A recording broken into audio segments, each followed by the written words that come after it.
Welcome to Wave Manga. I am Agent Manga in Chapter 1000. 1000.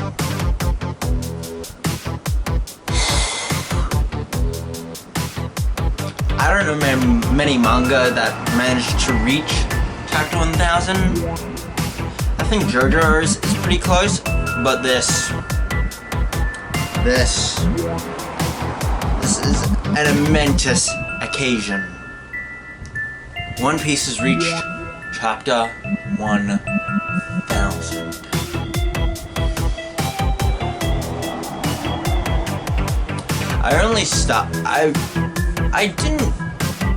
I'll tell you a bit about my stuff about One Piece before I get into the review.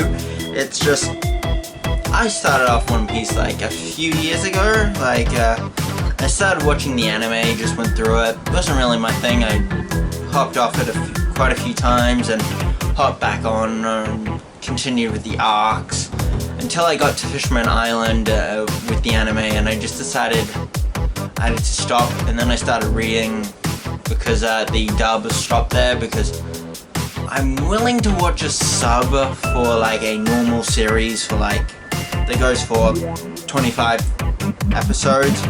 That's my limit with sub. I just want to be able to understand the series. I'm mainly a dub person. If there's no dub, I go to the manga because I want to. If I really like the story, I will continue it no matter what. If there's no dub, I will go to the manga. And I have been mainly reading manga last year. This will be my first video for 2021. But boy. I remember reading through all the arcs and I really liked all of them. One Piece is a good series. The East Blue and the earlier parts of One Piece, I kept stopping, then hopping back on, then stopping again, then hopping back on, and every time I watched a filler arc, I was just like, ugh, do I have to do this? I just hated the filler arcs, and I just went through them, I kept doing it, until I eventually just stopped with the anime and just went to the manga. Well, technically, I stopped watching the anime for quite a while, then went to the manga. After a little bit, I continued on through Punk Hazard, which I really liked. I really enjoyed that arc. And I went on to Dressrosa, which I really liked. Then I went on Zou, I really liked. Totland was good. I know Big Mom is one of the least favorite Yonko and Totland.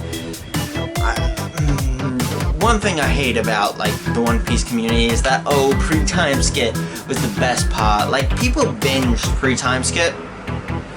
I say that it's all the same to me. The quality has only just kept going.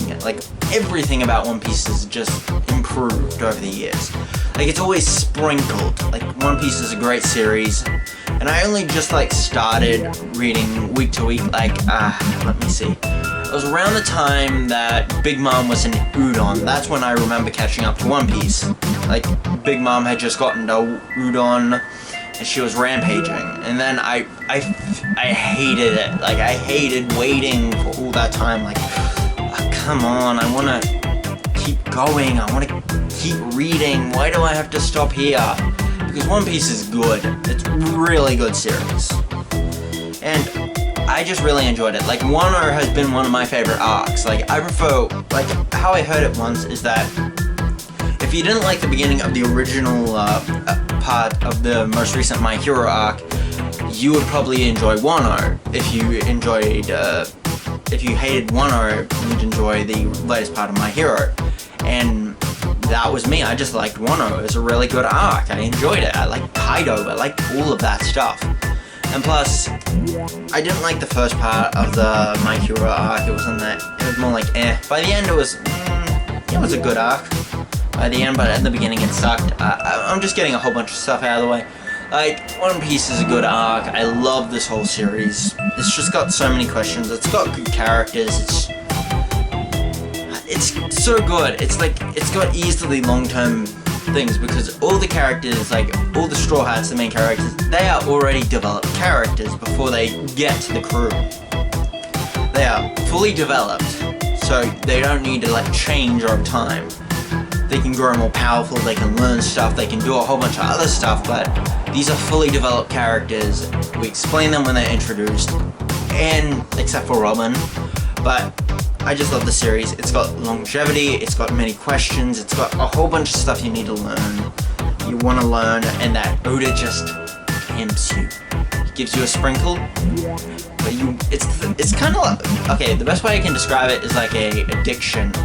Like, whenever Oda reveals stuff that you've always wanted, like, he sprinkles it, like, you got some, but you need more, like, you're getting more questions. That's what I like. Okay, now to get to the chapter.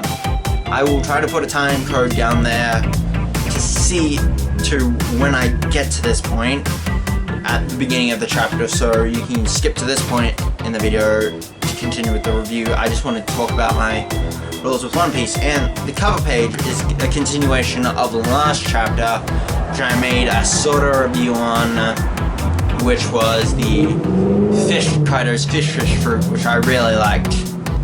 And this cover page is amazing. It's got like every serialized manga in basically Shonen Jump. They've all got like, they've all made a One Piece character alongside their characters, and one of my three favorites are like Asta with Shirahoshi, Senku with Ace, and let's see which one. I don't know, those were like in my top 2, and Jujutsu Kaisen, I guess I have to say, with Arlong. It's just, everything is amazing about this chapter. It's not like a mind-blowing chapter, I'm gonna get this out of the way. It's not like, oh, this changes everything chapter. It's not like people kinda hyped it up. It wasn't as hype as I thought it was, but it was a really good chapter. It's like, it's not the greatest chapter in the world, but it is a really good chapter. It's like, it's not like changing the entire world. And in fact, one of my favorite chapters that got released like last year was the chapter that I tried to get a reason to get my friends into One Piece, which they didn't want to, even though I tried to set that up for a while, which was that you should get into One Piece because of chapter 960, I think 7, it was when it was revealed the Yonko bounty, which basically I tried to get my friends in there, because basically it was just a story with basically reveal of numbers on pieces of paper. If you break it down to its bare minimum, that's what the chapter was about, but it was such a hype chapter and one of my favorites. And like the whole decade, like the Paramount War, all of that stuff, I've loved Wano, I've loved all that. Let's see, we start off with the chapter with Luffy basically getting to the Minks, and they're all headed up. There's Sicilian, and he's like all upset that they couldn't defeat Kaido, and yeah, Kaido is a beast. Like, we know how powerful he is. Then we just cut over to Marco, and Queen's a cyborg. Like, he is clearly a cyborg. So he's, like, when people compared him to Frankie, I thought, oh yeah, he's a little bit of an engineer. And like when he shot out the guns in his mouth before, and I thought, that's weird, but okay. This is straight up, he's a cyborg. And like, he's modified his body, and like, Marco's basically owning these guys, and basically just flung Zoro. And we get like, Yamato talking to Momonosuke about the Will of D, and how, like, it's kind of like Destiny, but it's not. Like, I don't think that it's like, yeah, there's something going on that'll change the whole world, but I don't see One Piece as, like, there's this, like, this has all been said, this is all going to happen. It's more like, yeah, something's going to happen, but it's like, the way I see it is that Luffy is going to change the world. He's going to free the world from the world government. He's going to try to help the entire world. He's going to be Pirate King. And he's going to take place in basically what I see as the Laugh Tale War arc, which I see as the final arc of the series. Like, it's like Shanks, Blackbeard, the Marines, the Revolutionary Armies. I see Doflamingo showing up with the Warden of Impel Down. And and it's just going to be all these guys working together, trying to all get the One Piece. That's what I see the final arc being, just like an all-out war. And then there'll probably be like a few chapters afterwards showing the entire change of the world. One Piece is going to have an amazing end. I believe that it won't be the most satisfying ending. There'll be still some things that people will be upset about. A whole bunch of stuff will be, because I don't see One Piece as having like the perfect ending. I don't. I say it's going to be a good ending. It's not going to be a perfect one. Like, it's not going to be like, oh, everybody agrees it's a perfect ending. No, there's going to be like some people that didn't like it, and that'll have some headcanon. Like, my idea of like a final war and like all this stuff happening, I don't see it being like it all going the way I think it is, because I see like all the like Luffy and Shanks fighting together. Like, Shanks might be the bad guy of the series, might be the main bad, and might work with Blackbeard. I don't know. Something I'd hate for One Piece to go down is the Naruto rat out introducing Rocksteady Zebak. Ebak as like basically a Kaguya. I would not like that. I'd hate that. Let's just continue. And we do get to see like throughout this chapter, like when like Yamato is talking about like all these generations that are going to overthrow the old generation, that are going to basically fight. And it's always mentioned throughout this entire arc that Wano is basically a ground where a whole bunch of legendary people have connections to. Which I definitely do see that in this new world. And everybody, like, we get a flashback to Ace. It's just, I enjoyed this chapter so much. And Ace basically says something to Yamato, and she looks shocked.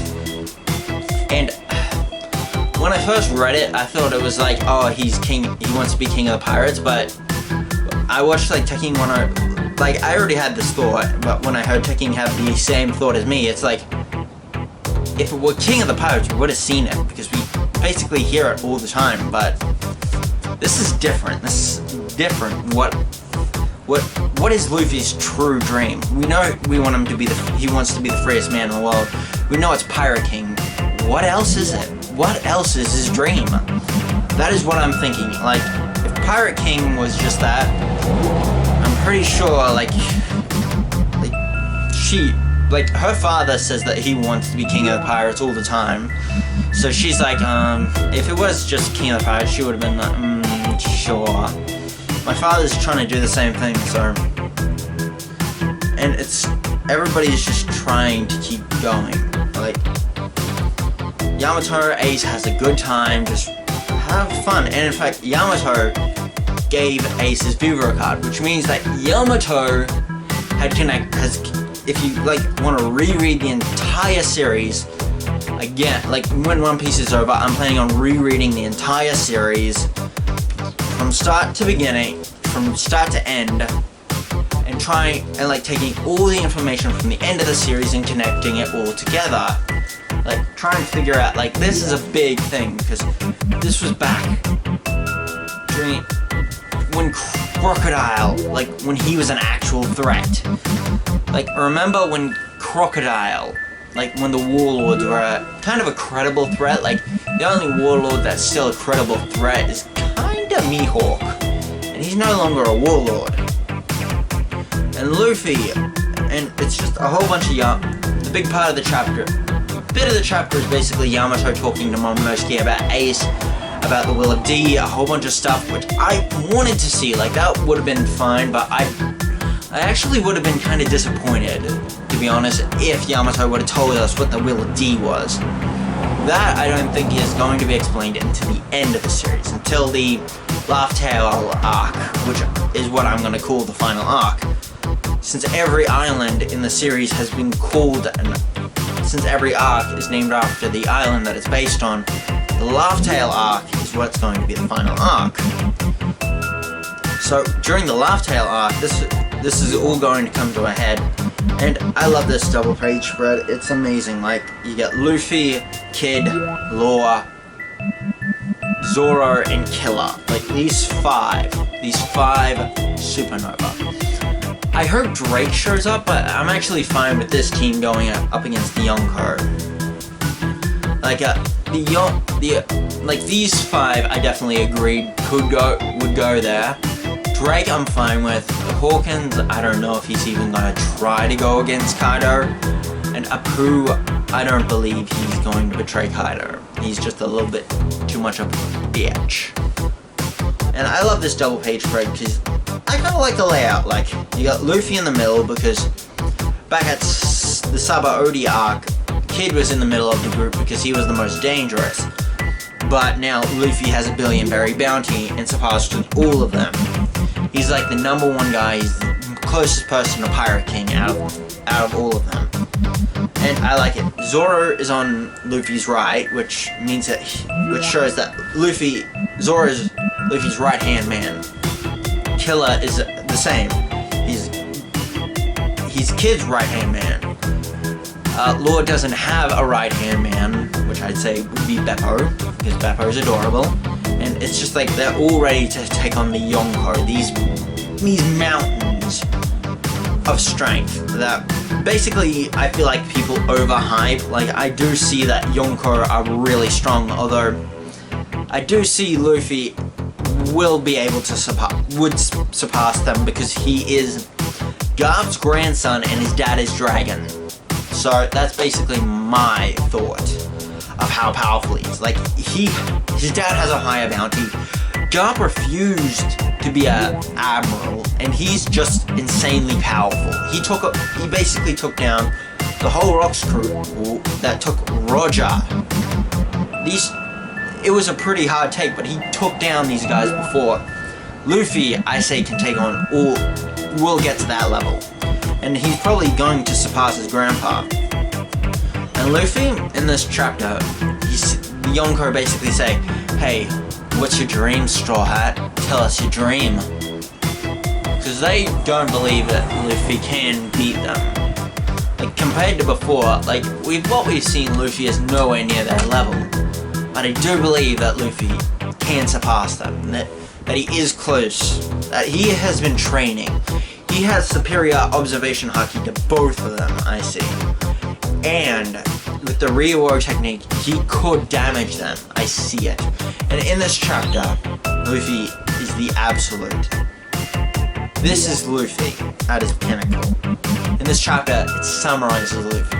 Like, some quotes that I've been seeing recently about characters is like, a good quote for Superman that I saw recently is that, it's from Batman, is that he's the most human of us all, and you just think of him as a normal man, but then you see him shoot fire from the skies and fly. It's hard to think of him not as a god. I see Luffy in a similar way. He's a good guy. He cares about people. He will protect people. And he is strong, but he has a good heart. He trusts people. He cares about people. And if you hurt the people he cares about, like, he has no actual stakes in Wano. Like, Kaido is just, like, if he hadn't run into Kinemon or Momonosuke before, like, if he didn't go to Punk Hazard, no real thought would have gone to Kaido. But he's just built those connections. He cares about these people, and he didn't even know until he got to Wano. Then he got pissed. He wants to take down Kaido, and he cares about the people. He doesn't care about Kaido. He wants to help these people. Kinemon is upset. He is furious at himself. He's crying. He's like, I failed. I cannot face Odin in the afterlife with this failure. And he's so upset.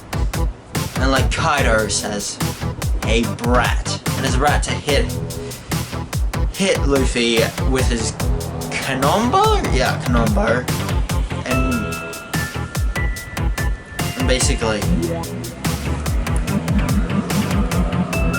this is Kinemon at his lowest. He tried his best to defeat Kaido. I didn't see him defeating Kaido. In fact, until this chapter, I thought it's gonna be pretty hard for Luffy to even damage Kaido. But all Luffy says is, "Hey Traffy, can you get the scabbards out of here?" Traffy agrees, teleports them away.